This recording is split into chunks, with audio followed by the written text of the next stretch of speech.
If you drove down an American street a few decades ago, you could spot your destination from a block away.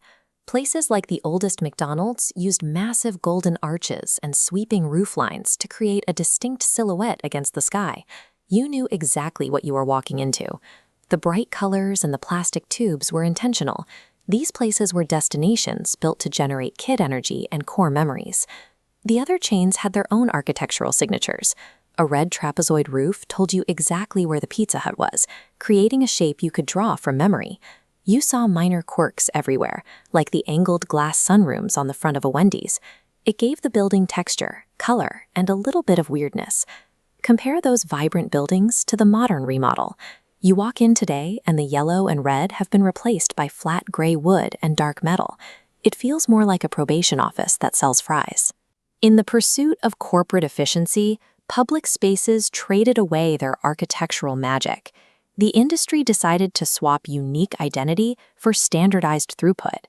The sterile aesthetic used in those restaurants has moved into our private living spaces. We call it the millennial gray aesthetic. You see it everywhere: neutral floors, white shaker cabinets, and the removal of every weird lamp or family photo. Homeowners are following this trend because of massive external pressure. They are optimizing their own living rooms for Zillow algorithms and hypothetical future buyers who might want a blank slate. But a counterculture is pushing back. The pocket goblin, or gear nerd, values physical objects and weird gadgets, choosing to display their hobbies on shelves instead of hiding them in bins. This creates a direct conflict for anyone setting up a home. You have to choose between maintaining a safe environment for resale value or leaning into human-centric joy. Analytical. To understand the scale of this sterile design trend, look at the Minecraft building phenomenon. Traditional architecture has been replaced by modular, flat, square panels bolted together. These structures use cheap, lightweight materials and improved insulation to allow for incredibly fast construction times. This animated blueprint shows the corporate goal. By stripping away sloped roofs and quirks, developers maximize vertical space and create a flexible module for any generic tenant to occupy. In our cities, that modular approach translates into these transparent, sharp-edged glass boxes. But inside, there is a physical penalty.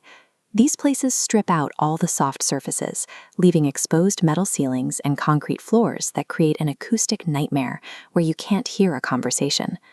The daily operations match that environment. The star of the room is no longer a human. It is a giant touchscreen prioritizing digital self-service. When you optimize a physical building exclusively for construction costs and mobile ordering speed, you destroy the human experience of actually being in that space. This chart shows a vibe versus efficiency matrix. On the horizontal axis, we go from sterile to quirky. On the vertical, algorithm-driven to human-driven. Modern kiosks and Minecraft buildings land deep in the sterile, algorithm-driven corner. Ultra-minimalist residential design is the home equivalent of that corporate box. It uses the same visual language of blank surfaces and high-contrast neutrals. If we plot a gray kitchen on the matrix, it drops right next to the fast food kiosks. It is efficient for a flipper, but it lacks personality.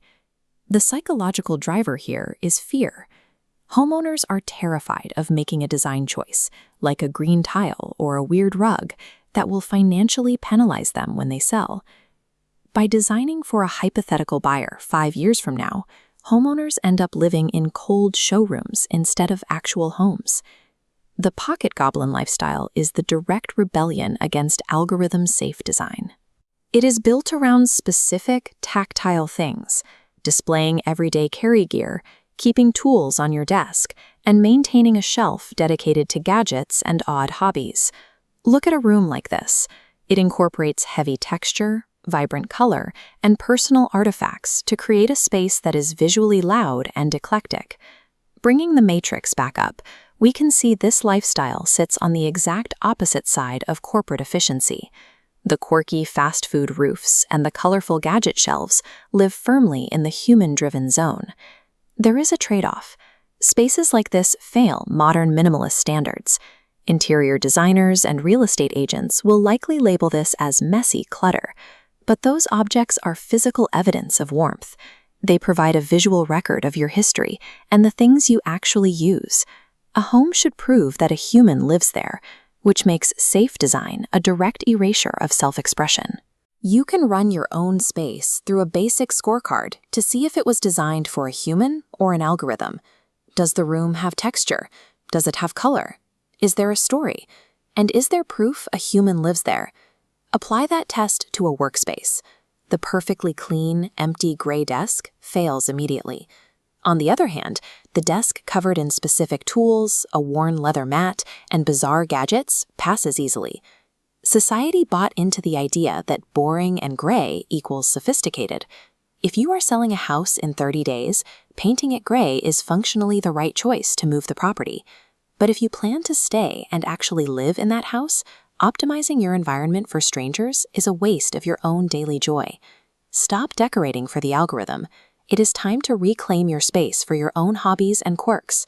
Those old fast food buildings were recognizable and inviting because of their odd shapes. Your home should function the same way. A table covered in functional gadgets and weird objects serves as a physical record of your life. The gear nerd aesthetic is valid. Having physical objects that you care about is superior to living in a sterile box. If your living room feels like a kiosk waiting area, it is time to bring back the playland.